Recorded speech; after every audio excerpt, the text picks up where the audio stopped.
Bueno, yo no es que quiera amargarles a ustedes la noche ni mucho menos, pero en los próximos minutos vamos a hablar de Hacienda. Y saben ustedes que estamos a las puertas de tener que acudir, como cada año, a declarar. Incluso los que creen que no tienen que ir a declarar. Vamos a hablar de Hacienda con alguien que evidentemente sabe mucho de estos temas, con José Víctor Sevilla Segura, que es el secretario de Estado de Hacienda. Buenas noches y bienvenido al programa, señor Sevilla.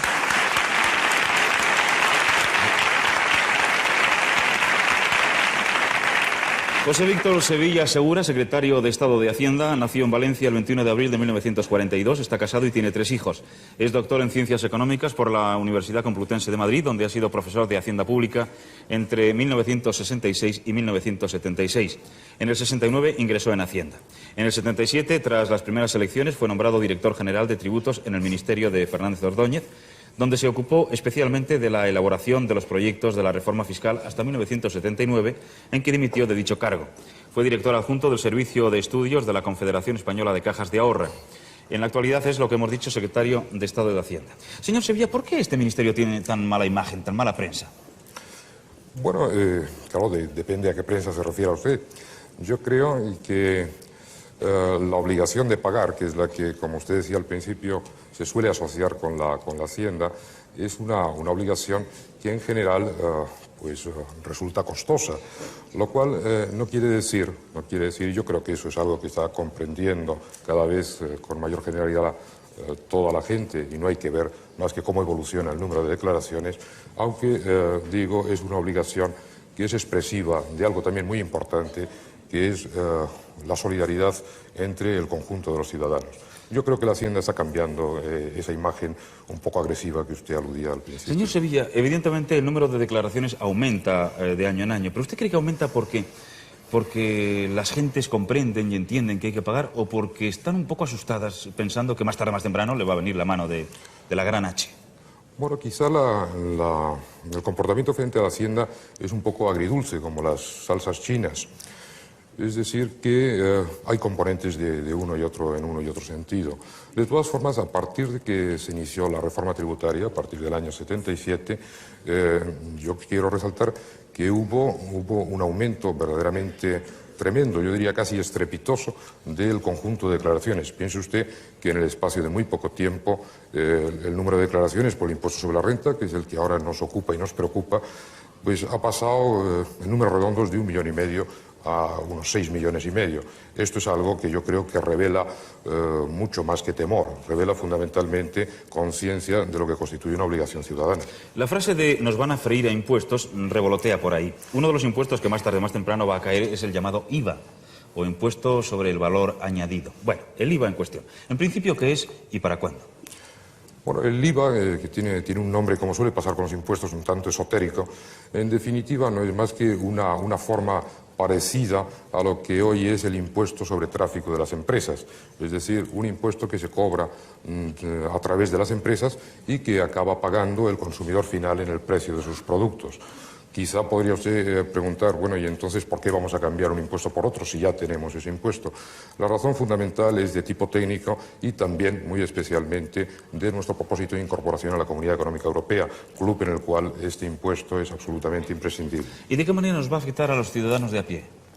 Porque usted ha dicho el impuesto de las empresas, etcétera, y da la impresión de que solo pagan las empresas, nada más. ¿Quiere decir que ahora cuando vayamos a comprar cualquier cosa en cualquier tienda nos van a añadir el IVA? Bueno, he dicho que lo pagan a través de las empresas, sí, pero lo pagamos los consumidores, o sea que en definitiva su pregunta es muy acertada porque nos afecta a todos.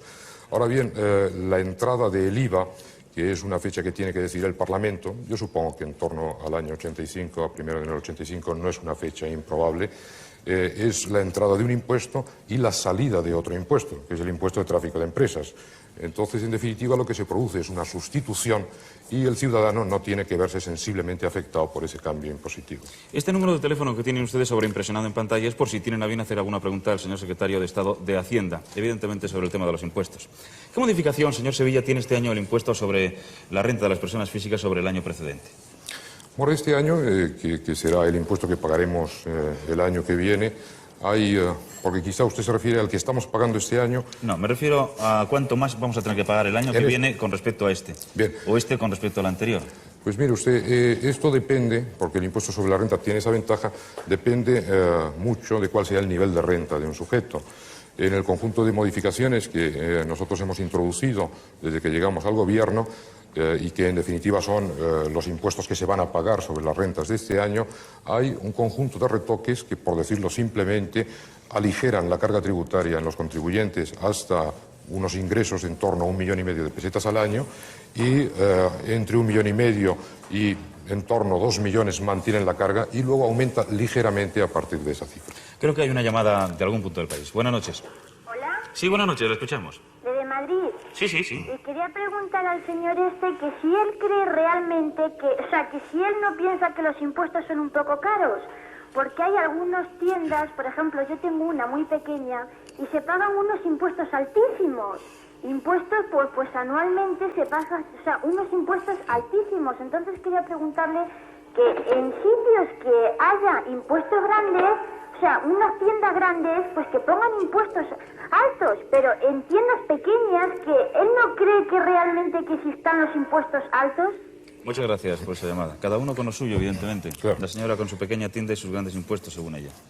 Bueno, evidentemente mi opinión personal respecto al tamaño de los impuestos es un tanto irrelevante, en el sentido de que, como he sabido, el tamaño o la cantidad de impuestos que se pagan se determina a través del Parlamento. Ahora, yo solo quisiera hacer una reflexión. Usted piense que el conjunto de demandas que se hacen sobre el Estado, en los presupuestos que en este momento están en las Cortes, es un conjunto de demandas que asciende a 4.500.000 millones de pesetas. Lo que se va a conseguir por impuestos va a ser 1 billón menos. En consecuencia, diríamos, viendo el mapa del presupuesto, no da la impresión de que los impuestos sean excesivos o desorbitados. Es que escuchándole a usted da la impresión de que ese otro billón lo van a tener que sacar del mismo lugar, es decir, aumentando los impuestos, ¿o no? Evidentemente, a fin de cuentas, en un sentido muy profundo, todo sale del mismo lugar. Esto no existe ninguna magia especial para encontrar lugares alternativos. Lo que pasa es que en el caso concreto de este año, el Estado recurre también al crédito, como recurren las empresas o recurren los particulares cuando lo necesitan, y ese billón adicional se conseguirá por la vía del crédito. Es decir, Antes de atender a la próxima llamada, que me parece que está esperando, una pregunta que nos hacemos muchos. ¿Por qué Hacienda no paga intereses sobre las cantidades retenidas a los contribuyentes? Pues mire usted, tiene usted toda la razón del mundo. No es una cosa razonable. Y no es razonable hasta el punto de que en este momento uno de los temas que yo tengo sobre mi mesa es el replanteamiento de esta cuestión. Tanto en el sentido que usted indicaba como en el sentido contrario, porque paradójicamente también se puede producir que el retraso en el pago de los impuestos por parte de algunos contribuyentes le suponga una carga financiera bajísima, de forma que Hacienda se convierte en el financiador más barato que existe en este país. ¿Se lo saben ustedes todas? Intentamos, pero casi todas, no todas. Vamos a ver una llamada. Buenas noches. Hola, buenas noches. Usted dirá, señora. Mire, es que yo soy partidaria de pagar los impuestos, por supuesto, los hemos pagado todos los años, pero es que yo he estado viviendo en un piso de alquiler y resulta que, claro, ahora llevo un año en un piso que hemos comprado y entonces no sé si tengo que declararlo o es hasta saber si le tengo que terminar de pagar o... Quería saber un poquito de eso, que es que estoy un poquito... Muchas gracias. No, hombre, no se trata precisamente de un consultorio así tan de tipo personal, pero yo no sé si el señor Sevilla tiene la respuesta. No tengo ningún inconveniente. Bueno, en el caso de esa señora que acaba de llamar, realmente se encuentra dentro de la situación más feliz, puesto que la adquisición de ese piso le va a permitir llevar adelante unas desgravaciones y, en consecuencia, pagar menos impuestos. Hay personas que durante un cierto periodo de tiempo, corto espacio de tiempo, futbolistas, toreros, artistas, etcétera, ganan bastante dinero. Luego vienen las vacas flacas y no ganan una peseta. Entonces se quejan, evidentemente, de por qué tienen que pagar tanto cuando ganan y nadie les devuelve nada cuando no ganan nada. ¿Por qué no hacer una compensación? Bueno, la idea de la compensación está en el impuesto sobre la renta, quizá no estrictamente en los términos en que usted lo plantea. Es decir, que hay personas que en un momento determinado ingresan una gran cantidad de dinero que en realidad se ha ido generando a lo largo de varios años. En estos casos sí se funciona con una técnica de promedio. Ahora bien, otra cosa es personas que en un año ganan mucho dinero y otro ganan menos dinero. Bueno, esto le pasa no únicamente a los profesionales que usted ha puesto en manifiesto, sino que le pasa también pues, a un médico, a un abogado, a un empresario. Es decir, hay años buenos y años malos. Y en consecuencia, diríamos, los impuestos lo que hacen es adecuarse a los años buenos y a los años malos. ¿Y por qué los parados y los pensionistas, y los parados, Dios mío, tienen también que hacer la declaración de Hacienda? Mire usted, yo aquí creo que hay dos cuestiones que me parecen importantes. En primer lugar, quizá hay una asimilación automática de pensionista o parado con persona que tiene bajo nivel de renta. Esto puede ser verdad en un gran número de casos, pero no tiene por qué ser verdad siempre. Hay personas que son pensionistas, perciben pensiones, pero además tienen elevados niveles de renta. En definitiva, pues, lo que nos tiene que llevar a determinar lo que paga una persona, y si una persona paga más o menos, es su nivel de renta, con independencia que la consiga a través de pensiones o a través de cualquier otra cosa. La última llamada para el señor secretario de Estado de Hacienda. Buenas noches. Buenas noches, señor Íñigo.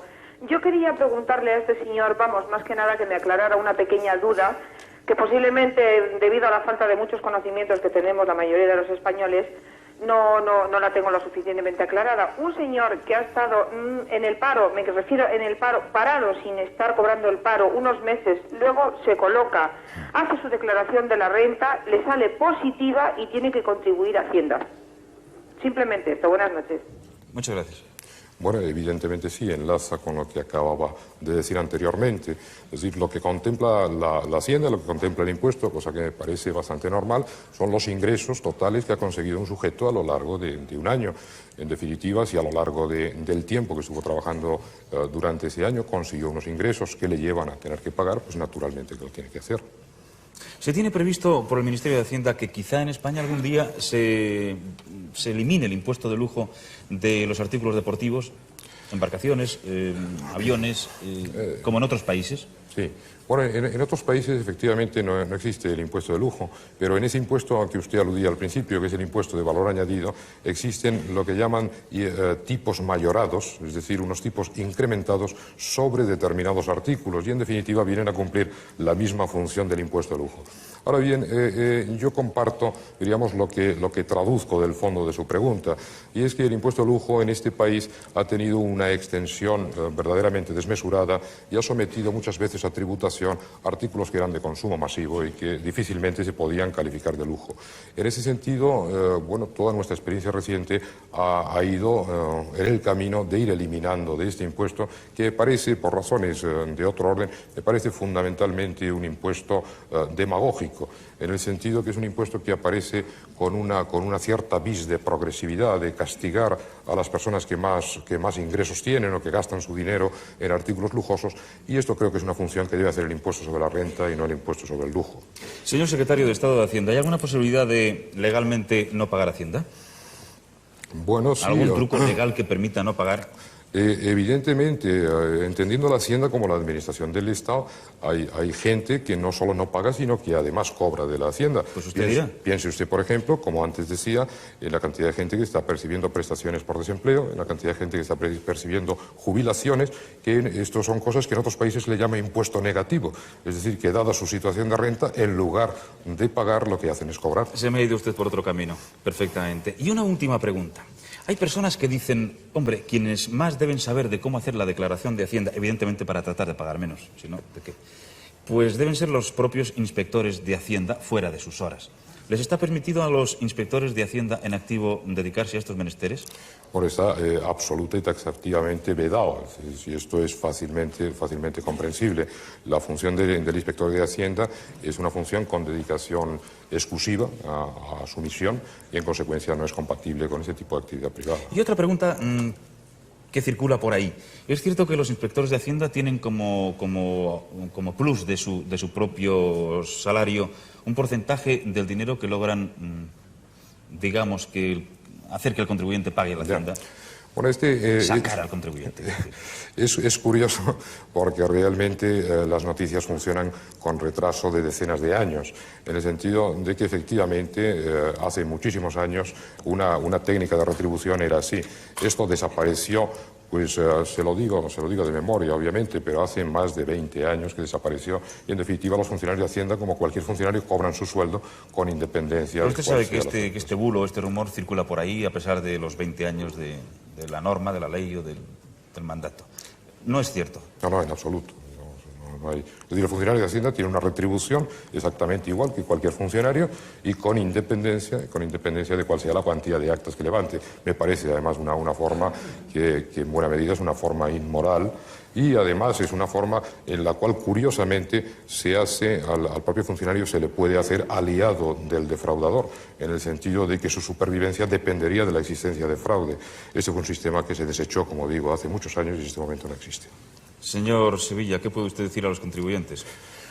Bueno, yo lo que puedo decir a los contribuyentes es que, saboreando esa salsa agridulce a que me refería al principio, tengan sentido de responsabilidad, mantengan ese sentido de responsabilidad y ese sentido de solidaridad y, en definitiva, lleven adelante esa declaración de renta que estamos esperando hasta el día 10 de junio. La cita es el día 10 de junio. Ahí nos veremos. Muchas gracias, señor Sevilla. Muchas gracias.